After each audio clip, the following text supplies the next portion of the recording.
Warmup with Trey, Lyle, and Ty Tracy. 7:03 on this Tuesday, March 18th. Trey, Lyle, Philip Doss is here. Ty, he showed up. He decided, hey, I'm done with the beach. I figured I would show up and continue my internship. So he is back from spring break. Good to have you, my friend. Up today, Caleb Barnes, Frontstretch.com. He lives in Lexington. He works for a news company in Lexington, Kentucky. He's a lifelong Kentucky fan. He's also a Liberty grad. So we have the Caleb Barnes Bowl, I like to call it, in Lexington this upcoming weekend with the NCAA tournament between Louisville. Ironically, Louisville also playing in Lexington in the men's side, but a lot of NCAA tournament happening in Lexington this weekend. But you have the women playing Kentucky Liberty, and then obviously the men are playing Oregon in that as well. We'll have Lake Lewis on to wrap up the show today. SportsJourney.com, NFL and Washington Commanders insider. He is, of course, the founder of SportsJourney.com.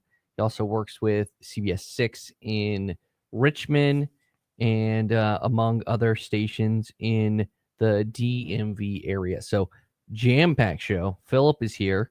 And so, Philip, first question. Are you going to join us in the bracket group that I've made at Trey Lyle VT?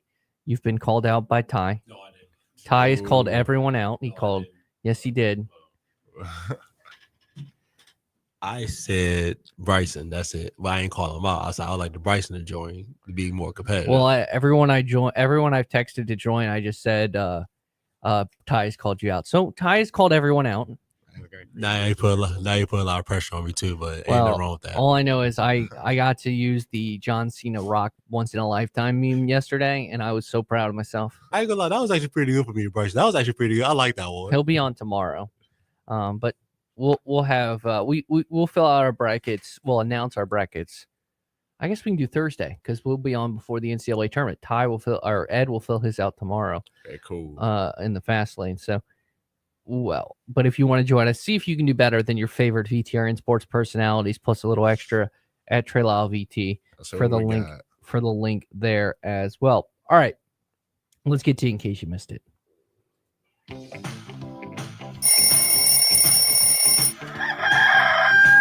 Keeping up with sports 24/7 takes some serious effort, especially when you're sleeping. Don't worry, the morning warm-up stays alert around the clock. Now, here is everything you missed last night. So, two major basketball injuries to let you know about before we get to the NBA scores. We'll do at the end. New Orleans Pelicans forward Trey Murphy, former UVA star, will sit out the rest of the season after being diagnosed with a torn labrum and a partial tear of the rotator cuff. They announced Monday night. And then Philadelphia 76ers star, air quotes around that, Paul George received injections in his left abductor muscle, whatever that means, and left knee on Monday. That he's basically being ruled out for the rest of the season. Sources tell ESPN George was expected to be out at least 6 weeks. Just imagine a tank rolling by. Yeah. Just a tank. Hashtag tanking. Other headlines: Eagles have extended right tackle and future Hall of Famer Lane Johnson one more year till 2027, adding $8 million on the next 2 years, an additional $30 million in guarantees per his agent. And he is soon to be 35 years old and now will earn $48 million over the next 2 years, including $40 million guaranteed. Basically, Lane Johnson got paid. Probably helps the cap number. Eagles keep doing the Eagles things. We'll talk to Lake about what the Commanders have been doing to try to catch up to Philadelphia. But Lane Johnson, really good, still really good, gets paid. Something interesting, I believe this was also an anniversary of yesterday. Ty probably would have got this wrong, like he did with UMBC. Iona, the man who replaced Rick Pitino was actually Tobin Anderson, who was the head coach of FDU, who was the other 16-1 upset when they upsetted Purdue. So after 2 seasons, they're now going to hire Pelicans assistant who used to run their G League team. And this is weird. Tobin Anderson got Iona to the final this year. He actually was doing a good job considering the resources at Iona. If you're trying to use Rick Pitino standards at Iona, that's what they think they should have. Good luck with that. Look how far Louisville fell until they got Pat Kelsey this year. So it's just that was a weird firing. I know it's sort of not local, but I wanted to bring it up because Tobin Anderson did just recently pull off the 16-1 upset, got the job at Iona. I think he's a good basketball coach considering what he did at FDU and the upset he pulled off. Yeah, so, all right, NBA scores last night. I don't want to talk about my Miami Heat. They suck. 116-95. Knicks get the win. Cooper Flag. Let's head to 305. Rockets 144. Sixers 137. Quentin Grimes, man. Dropped 46 again. You know who could use him? The Dallas Mavericks, who traded him and now might have to forfeit games because they traded Quentin Grimes for Caleb Martin, who made $30 million more plus a 15% trade kicker. And basically, money-wise, they are stuck, and they only have eight healthy players. And if you lose one more, you have to forfeit games. In overtime, former Dayton star Obi Toppin drops 34 and 10, hits a game winner as the Pacers beat the T-Wolves, ending their winning streak, 132-130. Pistons 127, Pelicans 81. Cade Cunningham drops 24 and 8. Another player who's playing well that no one will talk about is Zion Williamson. He's playing like 25 minutes a game, but scoring insane. He's dropped 30. He posterized Isaiah Stewart, and I was very happy to see Ty, that. well, wait a minute, Ty. Why are you giving me that look? Zion is playing well. We don't. I ain't gonna lie. He's that man. He's playing well, but that ain't gonna change nothing about him. No, that's not gonna change nothing. Zion is not a bad basketball player. He's a great basketball player when he plays. He just has to be healthy. Tell me when he started doing shooting jumpers, I'll start watching. True. He's when I'm watching him, it's just like the same one-dimensional stuff. I'm like, when is he gonna start pulling up? All right, boys and girls, let's see his stats. Well, I don't care where he shoots it from. If you shoot 50% from the field and 80% from your free throw lines and drop 30, I'm okay with wherever you shoot the ball from. As long as he's healthy, I guess. All power to him. I've never seen him like this before. But he's a beast. He's still the best athlete I've ever seen live in person. He is still the best athlete I've ever seen live in person. Yeah, that was probably awesome watching him. And I saw him, but hating over here. Bulls accomplished what they don't want to do. They won, but the Jazz did accomplish what they want to do. 15-54, the Utah Jazz. You better hope you get Cooper Flag. 111-97, Bulls get the win. Warriors probably faced one of their toughest tests since they got Jimmy Butler. I know they've won 13-1, but look at the teams they've played. Nuggets, which Warriors still look great. Don't get me wrong. Steph looks awesome since they've gotten Jimmy. And trust me, the Heat have gone very bad since they lost Jimmy. Sure. Nuggets 114, Warriors 105. Aaron Gordon drops 38 and 6. I think the size of Denver is going to be a bad matchup for the Warriors if they play in the playoffs. Suns actually won a basketball game. The weirdest team in the NBA, most disappointing team in the NBA is the Phoenix Suns, 129-89 over the Raptors. Kings 132, Grizzlies 122. Good news, Washington Wizards fans. They accomplished their goal. They lost last night, 112-97. They are tied for the worst record in the NBA. And then 125-109. Lakers have won 2 straight. They beat the Spurs 125-109. Spurs, I think, are trying to tank, so that's a good thing for them. Lakers, so that's interesting. We're heading down the home stretch of the NBA. The West is actually very tight. It's one game separates 2nd through 5th right now. So that's a tight one. And just to show how dominant OKC's been, they're 12.5 games above those teams. A little gap between that. So it's fascinating to see how this will all shake out. All right. We got Caleb on today. We're going to get him in a matter of moments. We have Lake on today, so jam-packed show. So right now we're going to do Today in Sports History. Iguodala to Curry, back to Iguodala, up for the layup. Oh! Many doubted we'd ever see it. But here it is. The return to glory. It's time for Today in Sports History. Seconds left in the game. Do you believe in miracles? Yes! Unbelievable. They go length of the court with Archie Diacono. 3 seconds at midcourt. Jenkins gives it to Jenkins for the championship. Let's hear what Ty really knows about what happened on this day in sports history.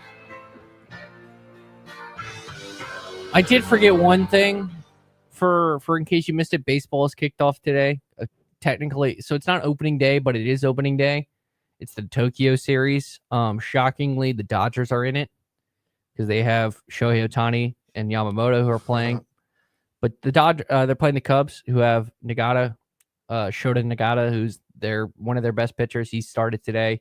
So Cubs currently up 1-0 in the bottom of the fourth in the Tokyo Dome, which is sold out because Japan might love baseball more than US. All right, in the US. All right, today in sports history, Philip, Ty sitting at a 6-5 record. Okay, let's go. So you just need to go. You have 3. So if you get one game, you get 2. You go 2-1. You're on the same streak as him. Okay. All right. This trophy, commonly known as the best trophy in sports, was commissioned on this date in 1892.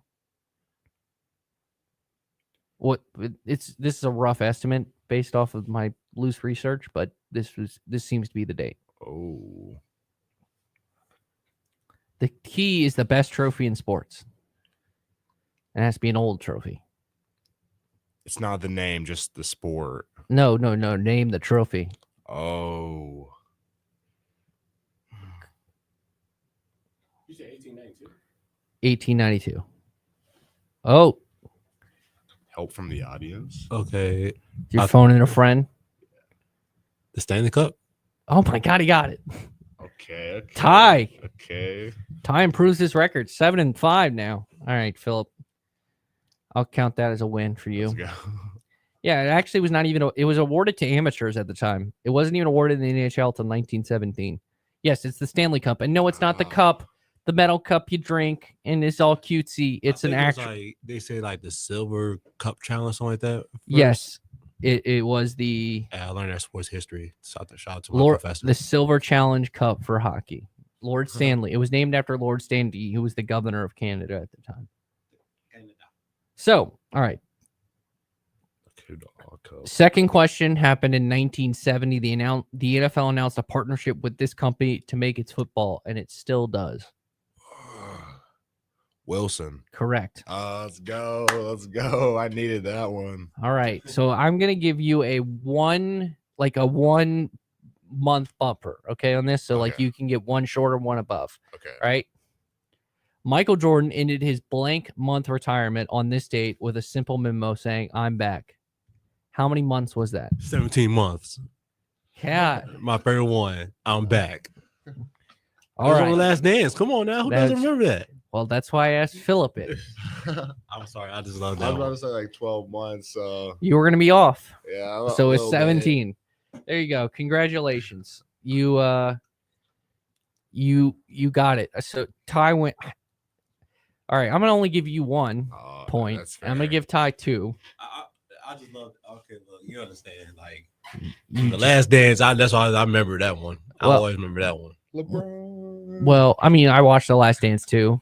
I get it. I know. I'm just saying. That's what I was saying when I hear that. So Ty, you are 8-5. Philip, I really should give you the wrong on the Stanley Cup, but I'm gonna be nice today because you definitely didn't know it.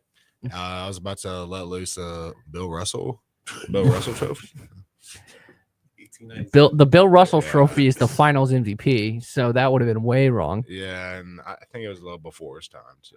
So yeah, and the Bill Russell MVP trophy didn't get named the Bill Russell MVP trophy till I think like 2016 or something. Yeah. Granted, he deserves it because he's an 11-time champion and maybe one of the most underrated players in the history of basketball. He is, yeah. I mean, he's the greatest winner, and you could argue he's the greatest winner in sports. What's the NBA's called? Larry O'Brien. Larry O'Brien. Okay. And then football's is called the Lombardi. How do you not know this? I don't know. I was thinking. I don't know what I was thinking that, but I was thinking something else too. Do you know what baseball's is called? I 100% know you are not getting this. Not one bit. You want to guess? Ty, do you know No. this? I know this. It's simple. It's you're gonna you're kidding me when I tell you. It was this. like World Series, but it's like No, the World Series is the it's event. like ML something. No, it's the Commissioner's Trophy. Is the name of the trophy. Oh, Is the name of the trophy. Yeah. So. And then what do you get for winning the Masters? You get a cup or something, right? Oh my God. You get a green jacket. Oh, you see what do this, Philip? Well, it's not clicking. It's just not clicking. Philip, anymore, I guess. I feel like this is aging me right now. I know you see what do this, Trey. The I Lombardi saw one it. was bad. The Lombardi one was bad. Hey, you play football. Yeah. You played football for your whole life? Pretty much? Yeah. Like, this is your first year without football since when? Like 5 years old? Probably. Yeah, ballpark. More like middle school. Okay. Still. I can't believe you didn't get that. All right. All right, we got to go to break. Caleb Barnes going to join us via the in a matter of moments. So we're going to go to break. When we come back, we'll have Caleb Barnes, frontstretch.com, talking NASCAR. We are making it happen at the Used Car Superstore on the Sheeler Motor Mile, your premier used car dealer serving Southwest Virginia and surrounding areas for over 50 years. With the best selection, value, finance options, and exceptional service. Plus 900 pre-owned vehicles all in one location. Volume selling means volume pricing, and we've got the volume. The Used Car Superstore is your one-stop for most makes and models. Cars, trucks, vans, SUVs. Many have miles in the teens, remaining factory warranties, and some are even local one-owner vehicles. Plus, Sheeler owns the finance company. Getting approved for credit is easy on the Motor Mile, with finance options for every budget. 900 used vehicles in stock now, more than any other dealer in the area. Hurry in for straightforward pricing and more inventory arriving daily. Why wait? Make it happen at the Used Car Superstore on the Sheeler Motor Mile, your premier family-owned car dealer serving Southwest Virginia and surrounding areas for 50 years. I-81 exit 118C in Christiansburg. Call 866-SHEELER1. Always open at Sheeler.com. We're joined by Randy Trost from Trost Law, and they've been serving our community since 1982. Randy, good to be speaking with you. What are some of the pillars that have enabled Trost Law to be a community service partner for over 4 decades? Well, one of our main pillars is customer service, client service. We believe in providing the utmost personal service to each of our clients. We take time to listen to the client, listen to their situation, and apply our expertise to that situation to come out with the best outcome for that particular client. You mentioned all of that. When people call Trost Law, how different is it in terms of being guaranteed to speak with the person? We pride ourselves, when you call our office, you are going to have a person pick up the telephone.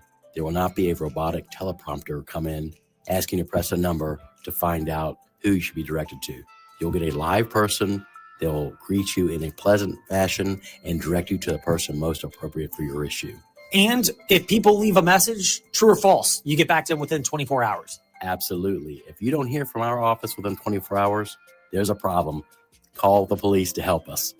Randy Trost with Trost Law. Fun way to end that, but it's informative for people. Randy, thank you so much. And we see now why Trost Law has been serving our community since 1982. Thank you for having me. Randy Trost of Trost Law. For more info, trostlaw.com and 777-HURT. Feel of the beach is perfect. Relaxing with family and friends. Bonding over memorable meals fresh from the seas. It's a beach experience, and it's in our backyard at 801 Raw Bar in downtown Lynchburg. They're family-owned and family-operated, bringing you that relaxing beach house vibe while you enjoy the freshest seafood from our region, including raw oysters, king crabs, and snow crab. Not really a seafood person?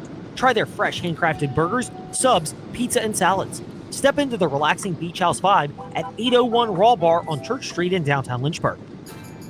When you're voted one of the best plumbers according to Lynchburg Living magazine, you want to hire the best. Sullivan Plumbing wants the best plumbers to join our award-winning team. Do you have a clean driving record? Do you have at least 4 years plumbing experience? Then you're a 5-star recruit, and Sullivan Plumbing would love to meet with you. Take the first step. Call Sullivan Plumbing in downtown Lynchburg or email sullivanplumbing@gmail.com. Guests are great, except unwanted guests. At Specialty Exterminating, we know the difference. Hi, I'm Sabrina Kennan with Specialty Exterminating. We help you keep unwanted pests out of your home. Now we can keep those reptiles away. Our new reptile repellent is the perfect add-on for your pest prevention service. It's pet and people safe, so it's perfect for any homeowner, especially pool owners and homes in wooded and rural areas. Call us so we can repel the reptiles. Specialty Exterminating, your pest prevention partner since 1979. Your home is more than just walls and windows. It's where life happens. And at Right Choice Construction, we get that. We're not just builders. We're fathers, mothers, neighbors, just like you. And every nail and every beam reflects our commitment to creating a place you're proud to live in. With Right Choice Construction, you're choosing a team that's been perfecting the art of building for years.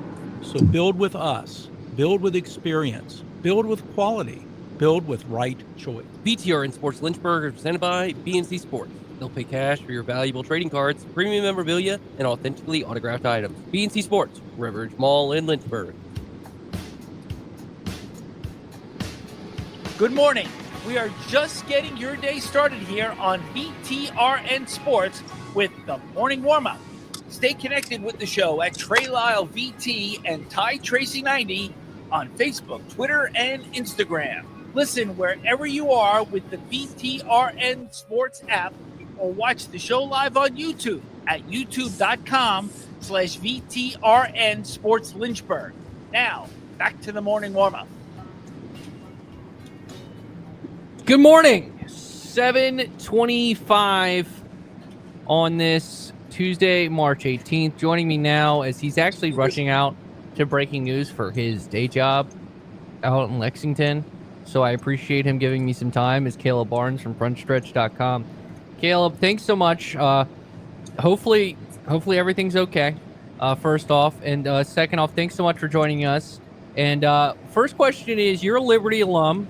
Liberty is the champions of Conference USA in both men's and women's basketball. How much pride did you take in seeing the Flames get it done this past weekend?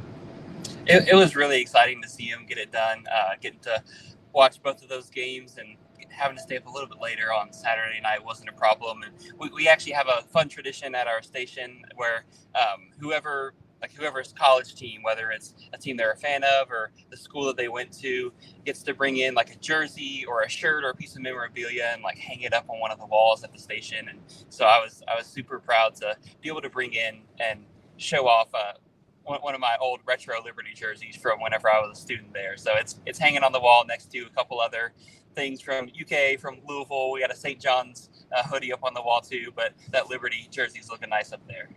Philip, you got to get him a jersey, and then you can have it hanged up in a random Lexington news studio. I'm surprised they even gave me my jerseys back, so I have to keep those close to home. I'm just, but we're here with Caleb Barnes, Frontstretch.com. So you're in Lexington. You are a Kentucky fan. You grew up a Kentucky fan. I just want to add that note. So we'll talk about the women's game first. What do you have a sort of conflict of interest? Are you just hoping for both teams have fun? Are you going to wear like the Rob Lowe hat to the game? Like, how you feel about this game coming up? My joke is that I'm going to root for as much offense as possible because I want to see both teams do well. Any sort of play, I'm going to be clapping because I'll be excited to see Kentucky make a play. I'll be excited to see Liberty make a play. Maybe I'll do the old like wear my Liberty jersey in the first half, then take it off and wear the Kentucky in the second half. Or I haven't decided what I'm going to do yet, but I'm pretty neutral in the middle. I just want to see honestly both teams have fun. I think as a Liberty alum, there's a couple rules that I've seen from some of my Liberty friends on Twitter, and the rule is that you gotta support your alma mater a little bit more than a fan or a team that you're a kid of. Plus, it'd be great to see Liberty pull some upsets and get a little bit deeper into the tournament. So I think like 51-49, that's where I'm at on the scale. There we go. All right. Well, one more question about the NCAA tournament. a lot's going on in Lexington. You have actually both the men's and women's playing in Lexington this week with the men on site there. I know Auburn, Louisville, amongst other teams. So what is the city like about to host a lot of NCAA tournament games? It's going to be busy. It's going to be exciting. I know we're looking forward to that. Got to go to Rupp Arena yesterday morning, kind of preview some of it because it's Thursday. It's those 4 games all day, starting at a little afternoon and then going all the way. I think the last game starts at 9:50 with UCLA is one of the teams. A lot of big teams in town. Number 1 overall, Auburn, got Tennessee, Louisville, big rival of UK, Creighton, the Blue Jays are in town, and then UCLA caps off the day. And then that's all day Thursday. Friday is the women's tournament here in Kentucky, and Cats play at I think noon is whenever that one starts, playing Liberty, and then Kentucky men's basketball plays at later that night. So it's going to be a lot of people out about in town. All the businesses are really looking forward to seeing kind of what sort of an impact that's going to have, and might have to go catch a couple of tournament games myself, and of course try to make it to that Liberty game coming up on Friday. We're here with Caleb Barnes, Frontstretch.com. He also actually does work for a news station in Lexington, so hence why Lex 18 News. So I do want to shout that out. He's a Liberty alum, so we wanted to talk about his love for Kentucky basketball, his love for Liberty, and what's going on in Lexington because he provides unique perspective. But he also obviously co-hosts. He hosts Stock Car Scoop. He helps a lot out with Happy Hour as well on the Front Stretch YouTube page. And the Front Stretch Podcast Network and the YouTube page as well. So he likes to talk NASCAR as well. But let's start with Josh Berry getting the win at Las Vegas.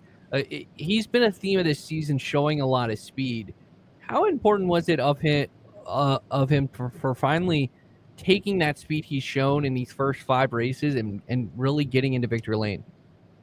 It's really big because, I mean, it's one thing to show speed, and I know circumstances kind of played out, flip the field, but there's that chart of the best drivers on average lap speed throughout the race, and he was on there as one of the top guys throughout the race consistently. And it's really big because these guys that come in and are looking for their first win, or they joined a new team and everything, as they kind of start to show improvement, show that they're a consistent force, then you kind of start to get some of that pressure of hey, this guy has been really good, but they haven't been able to break through and get their first win. When's that first win going to take place? And for Josh to not get it out of the way this early into the season after, Daytona, Atlanta were what they were.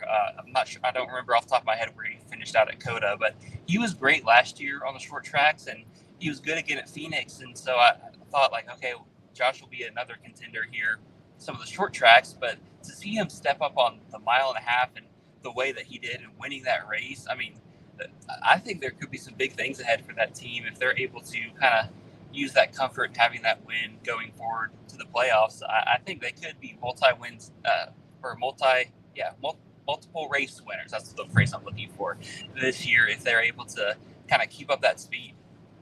A team that struggled was Joe Gibbs Racing. You had Ty Gibbs struggle throughout the day, Briscoe with a tire issue with the wheel falling off. Hamlin flashed at one point, but really didn't have a great day. And then I think Christopher Bell really never was in contention to get that 4th straight win. He finishes 12th. Is there a concern now that we're at the first 1.5 miles that Joe Gibbs Racing showed really nothing? And then honestly, outside of Christopher Bell this season, it hasn't been a great start to the season for Joe Gibbs Racing. Part of me wants to say yes, and then the other part of me knows that there's still some really strong Gibbs tracks, but I do think you have to be a little bit concerned, especially Gibbs. They've always had at least 2 cars in the top 10 at Las Vegas in every race since that spring 2020 race at Las Vegas. So that's a lot of racing there twice a year. That's a lot of great cars, and a lot of those races they ended up having 3 drivers with Truex and Denny Hamlin and one of their other guys. And just to see them kind of that far off, because Bell's been a great qualifier at the 1.5 miles in years past, and the Toyota's been really fast on the long runs there, and they really didn't show up. Really, all the speed was with 23.11. So I think we'll see what happens if Ty Gibbs is able to kind of find some footing. He just feels like he has not been able to find any luck. And then Chase Briscoe has shown flashes of speed, and I was surprised. I think he finished back on the lead lap, but just that penalty put that 19 car so far behind. I do think Briscoe and Hamlin could both be looking for some big bounce back weekends at Homestead coming up. At Caleb Barnes _ on Twitter, one thing you did discuss, and we sort of touched on it, the pit room problems. It seemed, throughout the field, you had the Christopher Bell incident where he pits in the different box, which turned out to be probably a smart decision. Kyle Busch has an issue. Chase Briscoe has an issue. Is this something that just, maybe going to the first mile and a half, you're going to get these problems every year, but the pit road issues throughout this race, what are your thoughts on that? See, it's weird because this race isn't as far forward in the schedule as it has been in years past. Usually, I think Las Vegas has been ahead of the Phoenix race, and this one, it's race 5 of the year, and just as sloppy as they were on pit road really did surprise me, because I don't know if the tire strategy and some of that just opened up some extra urgency and allowed the mistakes. It was just super sloppy, and I don't think it's something that we'll continue to see. These teams, not only the drivers, but the teams just continue to improve every year. And it's like the first couple weeks of any other season in football or basketball or whatever. You see where your team has some mistakes, there's some sloppy play, some messes that take place. But then as the year goes on, the teams are able to fine tune what they need to work on. But it was just, it was a mess just to see that many guys have that many issues, and really just some days. Not only the troubling thing with pit road issues and some of the ones that happened is not only did it ruin the drivers that had the issue, it completely flipped the field with the way that those cautions came out and everything. So these teams and drivers, they're good at what they do. I'm confident that they'll be able to get the hang of it. But maybe it's a little early season jitters or something. Caleb, looking at Josh Berry, you sort of touched on his win a little bit earlier in the segment, but I want to talk about the fact that this seems to be a very popular win, whether it's with the Wood brothers, and his kind of sort of path to NASCAR, connecting with Dale Jr. via, I believe, video games, iRacing, leading to a long career, whether it was in the late model series or and then to the Xfinity series, and kind of this slow climb to the Cup series. Do you think Josh Berry will, and his success, allow teams to try to find more people like him in terms of these kind of, I don't want to say career racers, but these, maybe underfunded guys that have talent that just need opportunity? I hope so, but I think it's a really tough thing for teams just because they're looking for a lot of long-term investments. And Josh Berry, he's got into racing a little bit older. He's not your traditional started karting at however 4 or 5 years old, whatever some of these kids start. And even William Byron had his iRacing start, but he still came into NASCAR as a teenager. And Josh Berry, he's out, just comes in with a little bit more life experience, so to put it kindly. And but to see just the way that he's been able to prove his worth and his skill, he's put a lot of time and effort into it, not just on the late model side. He was a late model guy for a long time, and it took him a long time to make his way to the Xfinity series, and he was still there even for a couple years more than I thought. And I don't know that teams have the capacity to make room, at least at the top of NASCAR. I think some of the smaller teams and trucks in Xfinity, I think some of those groups could do better to look at some more of those career guys and really develop some drivers into roles. And I think we've seen that a little bit too with McAnally Racing in the ARCA and Truck Series. They've gotten Daniel Hemrick this year. They've had Christian Eckes for a couple years until he moved up to the Xfinity series. And so I think there's an opportunity for some of these smaller teams and maybe the teams that, instead of always going to these rookie drivers who make mistakes and kind of tear up equipment from time to time, I think some of these other teams could use that approach to look for some of these guys. Harrison Burton, talk about the guy who used to drive the 21 in that 25 car in the Xfinity series. Now that's kind of another guy. I know that he started his racing career younger, but to just go back and fully answer your question, Trey, I think it'll be tough for these top teams to try and look to pull from like experienced late model guys, but I think these younger teams can learn a lesson and maybe try to start in the lower series, pulling some of the guys up and bringing in some experience rather than just looking for young talent. At Caleb Barnes _ on Twitter. Caleb, we appreciate you spending some time. He of course covers NASCAR. He's the host of Stock Car Scoop for Frontstretch.com. And I appreciate you spending some time with me today. And go do some actual important stuff and inform the public, as they would say. Will do. I'll see you later tonight, hopefully on Happy Hour. Sounds good. Yeah, tonight 7:30 Happy Hour. Thanks so much, Caleb. And yeah, there we go. Great win from Josh Berry. It's always fun to see those stories of the underdog, Josh Berry, his kind of meteoric rise to NASCAR, and he's had a really fast car all year. He's performed well. He performed well at Phoenix. He performed well both at Daytona and Atlanta, and then he caps it off with a really good run at the end. And you got to give Daniel Suarez a lot of credit. He finished second. I mean, Suarez, you could argue, has the most pressure under him out of any driver in all of NASCAR, with this guy named Connor Zilisch kind of pushing at his heels. He's kind of the clear, if the Trackhouse has the odd man out, Suarez appears to be the guy. That, at least that's the rumor. It's been the rumor for 2 years that Suarez is getting replaced. And he won last year at Atlanta, sort of saved his job, and he was close to winning here. Trackhouse with 2 top 5 finishes, so they look good. But yeah, credit to Josh Berry. Weird start for Joe Gibbs. I think the only guy I'm hitting the panic button on is Ed's guy, Ty Gibbs, because it's just been bad. He was just bad, flat out bad. At least you could say Briscoe flashed some speed, Bell flashed some speed, obviously, and Hamlin flashed some speed. And we just really haven't seen it from Ty Gibbs. All right, we're going to take a break.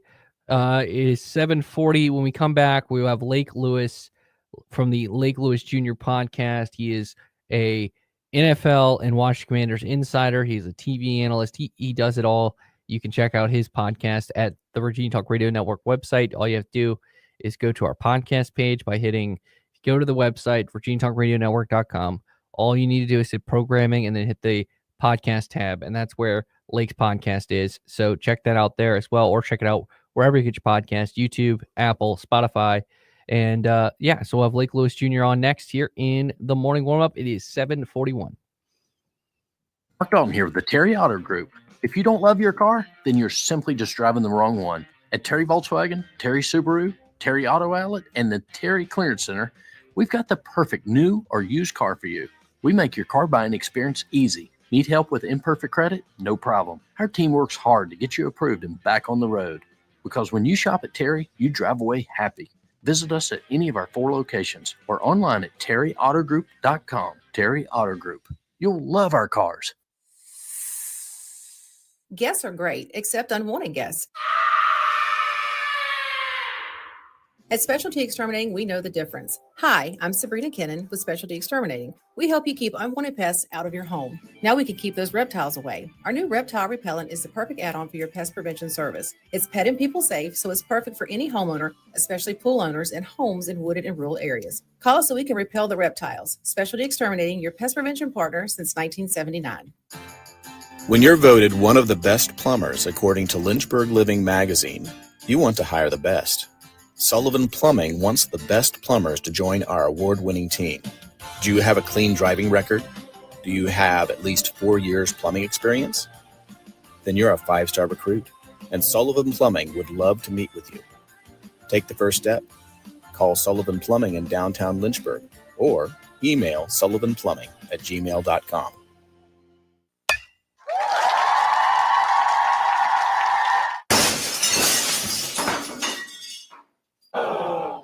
When the thrill of playing ball turns into the agony of a broken windshield or car window, contact Apple Auto Glass. Your local auto glass repair shop on Allegheny Avenue in Lynchburg, Apple Auto Glass provide a professional assessment with the honesty from your neighbors, so you can get back to sharing the great moments this season. The Black Crows, Mount Joy, Government Mule, JJ Gray and Mofro. Need us to continue? Paul Cawthon, the California Honey Drop, Larkin Poe. And that's just a handful of acts performing at Floyd Fest 25 Aurora, July 23rd through 27th at Festival Park in Floyd. Ticket prices increase April 1st. So get your tickets now at floydfest.com. Winner of the Best Music Festival, even more acts to be announced soon for Floyd Fest 25 Aurora. So get your tickets now at floydfest.com before prices increase April 1st. Welcome to the Villas at Oakwood, offered by Oakwood Villas Retirement Homes, LLC, the best kept secret in Bedford. Our stunning community offers spacious, one-level modern villas with top-of-the-line amenities. Enjoy a walk through our landscape community, connect with neighbors in our clubhouse, and take in the views of the peaks. Visit thevillas@oakwood.com or contact Robin Lee Sage at 434-238-4477, brokered by Legacy Realty and Development. Are you a fan of fireworks or collecting sports memorabilia? Or maybe instead of the bar, you want to spend your nights at the ballpark? Whatever your passion, the Lynchburg Hillcats have a mini plan package for you. Make sure to secure your tickets for every Thirsty Thursday, Freebie Friday, or fireworks show Saturday with one of our dated mini plans. Craving more baseball? Sign up for our 30-game mini plan. Not sure what games you want to go to? The Hillcats offer undated mini plans as well. For more information and to purchase your 2024 mini plan, visit lynchburg-hillcats.com. Good morning. We are just getting your day started here on VTRN Sports with the morning warm-up. Stay connected at Trey Lyle VT and Ty Tracy 90 on Facebook, Twitter, and Instagram. Listen wherever you are with the VTRN Sports app or watch the show live on YouTube at youtube.com/VTRN Sports Lynchburg. Now, back to the morning warm-up. 7:45 on this. What day is it? It's Tuesday, March 18th. My mind went blank there. I love it. Love when my morning brain kicks in. Someone who never has morning brain and is always on it is Lake Lewis. Lake Lewis, of course, from NFL and Washington Commanders insider at Lake Lewis Jr. on Twitter. He has the Lake Lewis Jr. podcast. Check that out wherever you get your podcast. He is coming from, he's coming from the 804 right now, so you have to respect that. It does produce some pretty great talent, like myself. I'm just saying. No, but thanks so much for getting out with us this morning. We appreciate you spending some time, and let's get right into it. Obviously, I think the big move with Washington is the Laramie Tunsil trade. It's in a market with, I guess, left tackles that weren't great. There were a lot of question marks. Why did Washington get so aggressive in targeting a guy like Tunsil that, despite his question marks, whether it's injury history or now this is his third team, he still can perform at a top level in the league? Hey, Trey, by the way, appreciate you having me on this morning. Listen, I think it's a brilliant move, for the Commanders, because when you look at the free agent class that was out there as far as tackles, there weren't really any guys that were home run hitters. There were some good players, but I think when you're Washington and you see who you have to go up against, 2 times a year, perhaps 3 times a year with the Eagles, you think about it. They needed someone that was going to protect their biggest asset, and that's their quarterback, Jaden Daniels.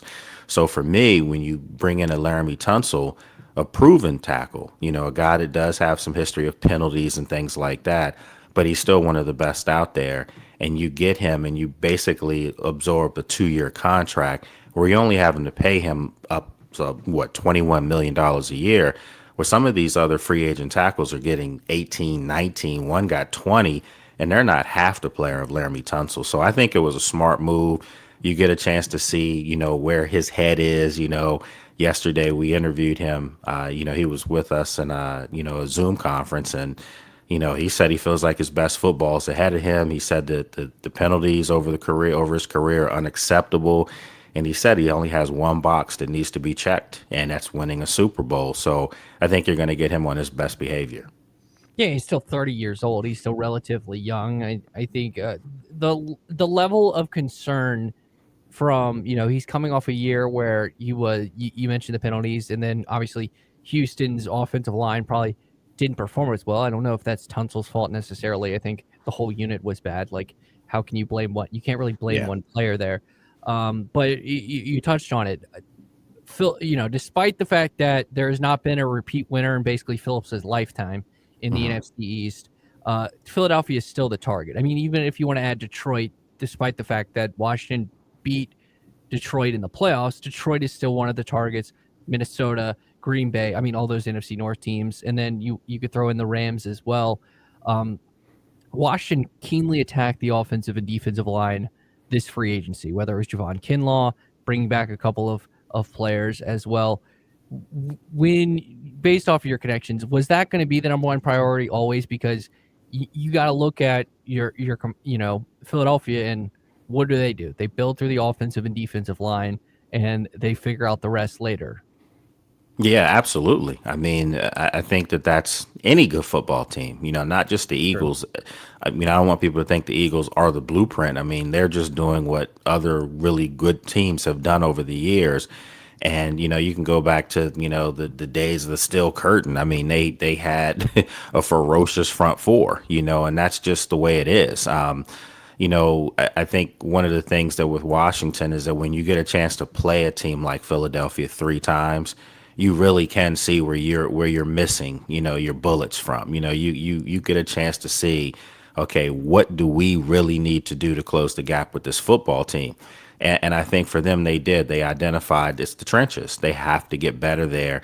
And you saw what Philadelphia did to Kansas City in the Super Bowl. That wasn't a fluke. That was a legit beating. And I think if anyone's going to dethrone the Eagles this year and beat them, they're going to have to be able to put pressure on Jalen Hurts, make him one-dimensional. They're going to have to be able to, kind of contain Saquon Barkley if that's possible. And then on the other side of the ball, they're going to have to be able to kind of push back against that front four, kind of bully those guys. Now, it's going to be a different front four for the Eagles, as you know, Trey, because Milton Williams is gone. Josh Sweat is gone. So they're going to have to retool. But if you know Howie Roseman, he's going to try to come away before the season starts with a home run hitter. So, if you're Washington and Philadelphia, I think they're both seeing what they can do to pony up the assets to get, to get Trey Hendrickson. Yeah, we're going to get to Trey Hendrickson at the end of this, but I joked, Howie followed, yesterday it was announced they signed Azeez Ojulari, and the Eagles followed the thing that's worked the past couple seasons, signed someone the Giants didn't want and a Georgia defender, and he's both of those things. So, you mentioned the offensive and defensive line. All right, esteemed colleague of mine, Ty Tracy, has a question for you. Okay. You took the words out of my mouth, but I would say, do you see the Commanders going for like elite pass rusher or try to develop a draft pick for an elite pass rusher that can help the front four to get after the quarterback? Both. That's a fair question. I think it's both. I mean, I think, when you have the 29th pick, you're not necessarily guaranteed that your first rounder is going to be, coming in and looking like Jaden Daniels did, who's number 2. So you have the potential to trade back if you want, to get more assets, or you have an opportunity to use that pick to go along with a player to get you what you need, which is a true edge rusher. So I keep saying this, I no one's told me this in the building or anything like that, but I just look at what they've been doing across the defensive line and the type of player that they're going and getting. Excuse me, they're getting, veteran guys that are like 30, but they're getting larger defensive linemen, which clearly tell me that that's in mind with the Eagles. But I also think they've gotten so many of them, perhaps there could be one that could be used with that 29th pick. And I think that could be a Daron Payne. If Cincinnati were to pull the trigger on that, I see that as a fair deal. But that's just me speculating. But yes, to answer your question, Ty, I do think that they are definitely building up those trenches, and I do think that they'll do it through the draft. And I still think that they're not done in free agency. Obviously, I guess the name every Commanders fan is going to look at is Trey Hendrickson. But you go to Cincinnati, they pay Chase, they pay T. Higgins a lot of money. Mm-hmm. I believe it's 40 million for Chase. It's like 60 million combined. It's a crazy number. 68 million combined for both of them. Now that that's done, do you think in Cincinnati the focus becomes Trey Hendrickson, whether they somehow figure out an extension or the trade gets pulled off, whether it's Washington or another team in the league? I think they have to do something before the draft. They have to have that situation rectified one way or another, because it affects how you draft. I mean, if you're Cincinnati and you were to inherit, some picks from another team for Trey Hendrickson, now you change your mindset as far as what you're going to draft, and realistically, you're going to have to draft some edge rushers if you're Cincinnati. You're still going to have to do that regardless if you re-sign them or not. But I think that that's an opportunity for Cincinnati. But I'm just not sure if, I hate when people say you can't afford everyone, and I don't buy that. I think that there's always ways to get around stuff if you have deep pockets. I do understand that Cincinnati's a small market.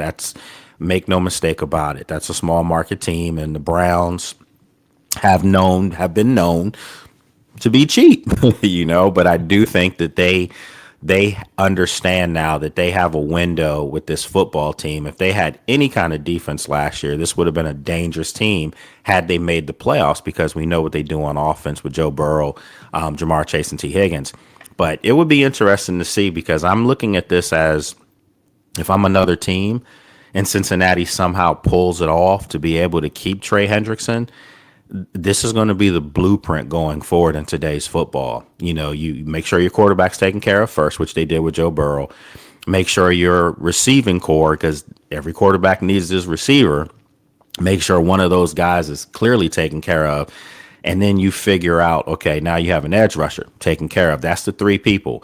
But Cincinnati did it the other way around. They kept both their receivers. So if for me, I just don't see how they, being Cincinnati, now if this was a big market team, yes, I just don't see, guys, how they're going to be able to keep Trey Hendrickson at $30 million plus, because that's exactly what it's going to cost. Myles Garrett got 40. Trey Hendrickson's numbers are right there with Myles over the past couple years. He could have been the MVP this year. He played that well, just that their team stunk. So that's why he didn't get it. I'm just saying, I don't know how they're going to be able to do it. I feel you. I believe the same way. I think, yeah, Ty. Do you feel like the Commanders do you think they should seek another receiver? Like with Debo, yes, he's trustworthy, but his injuries, he's not reliable like that during the season, but he's a good receiver, but his playing style is different. Do you think they should go after a big body receiver for the outside, for the opposite side, Terry McLaurin? Yeah, absolutely. I sentiments are high on that, and I think they feel that way as well. I'm pretty certain they're drafting a receiver in the draft. I'm not saying it's going to be the 29th pick, but who's to say one of these really good prospects falls? Which I doubt, but I like the kid Higgins from Iowa State. I mean, I like McMillan from Arizona. I just don't see those guys being there at 29. But if one of them were to fall into the 20s, perhaps you're Washington, you might want to move up. I mean, you have to do whatever you have to do to improve your team right now. And yes, I do think that with Debo's, playing style, don't get me wrong, he's a good number 2. I mean, he was a number 1 on a Super Bowl team for a couple of years. So I think that, but the way he can be used in Cliff Kingsbury's offense, they can put him in the backfield at times. He's a Swiss Army knife. They're going to move him around. But yeah, you do need more of a traditional size-wise and everything, number 2, similar, to T. Higgins and Jamar Chase. At Lake Lewis Jr. on Twitter, Lake Lewis Jr. host of the Lake Lewis Jr. Show on YouTube, Apple, Spotify, iHeart, or the Virginia Talk Radio Network website. Lake, you got to talk to, you mentioned big body players. You mentioned someone you talked to at the Combine was Tyler Warren. I don't know if he'll be available but I do have to shout out. You currently reside in an area very close to where Tyler Warren played high school football. And I'm a Penn State alum as well. Haven't played there myself. Yes. Perfect match. If they were able to get me, I mean, I guess you could throw Colston Loveland in. Obviously, Zach Ertz and John Bates, the tight ends. Ertz, I love Zach Ertz as an Eagles fan. He caught the greatest touchdown in my lifetime, and I love Zach Ertz. And I like them bringing back veteran leadership, and we can talk about that more closer to the season. But getting it would Warren or Bates be an option in the draft, or not Warren or Loveland be an option in the draft? Those two top tight ends that are very versatile, both in the run and pass game. Oh, I mean, I can tell you right now, if one of those guys is sitting there at 29, they're running to the podium. I mean, they're that good. And, I'm not being biased about Tyler. To me, he's the modern age NFL tight end on steroids he's not on steroids. I'm just saying, he's everything all combined. He's a big physical guy. He can run block. He's got great hands. He runs routes. He's a great kid, and I just think that his best football is going to be ahead of him too. He's that dynamic, and I think he's one of the best tight end prospects that I've covered in years. And it does make me feel good to say he's Penn State alum. I just think whoever gets this guy is going to get an instant Brock Bowers type impact. We saw what Brock Bowers did last year with the Raiders. I think Tyler Warren has that same type of impact if he goes to the right team. If he goes to a team that's a winning team, he's the difference between a team that's winning becoming a team that has aspirations to get to the big show, because that's what he's going to do for a young quarterback or a veteran quarterback for that matter. So yeah, if I'm Washington and again, if there's no way Tyler Warren, in my opinion, falls below 12 under any circumstance. But if he did, and let's just say he's sitting there at 19, 20, and I'm Washington, I'm calling that team to see, hey, what can we do to move up to get this guy? And that's not any kind of indictment on the tight end room in Washington, because I think Zach Ertz is great, but you have him for like one more year. John Bates is probably the best blocking tight end in all of football, and then of course Ben Sinnott, who they took in the second round last year. They're not down on him. It just sometimes it takes guys another year or two to really figure it out. So they're still high on him, but those two guys, Colts and Lovelace, I mean those guys, Loveland, I mean those guys those are generational tight ends if you ask me. At Lake Lewis Jr. on Twitter. Check out the Lake Lewis Jr. show at the VirginiaTalkRadioNetwork.com. Lake, thanks so much for joining us this morning. Oh man, it was a blast. I appreciate it. Looking forward to coming back on with you. We will. It's gonna be a fun couple of Tuesdays throughout the all season and into the season with talking the NFL and Washington. So that was Lake Lewis here joining us here on VTR in Sports 93.3 FM W227BG Timberlake and 1320 AM WVGM Lynchburg. We went a little over today. That's okay. Now on to VSiN by the book. People a few weeks ago, and we were talking about ways to target early season games. If you're looking at pitcher props, the under on strikeouts hit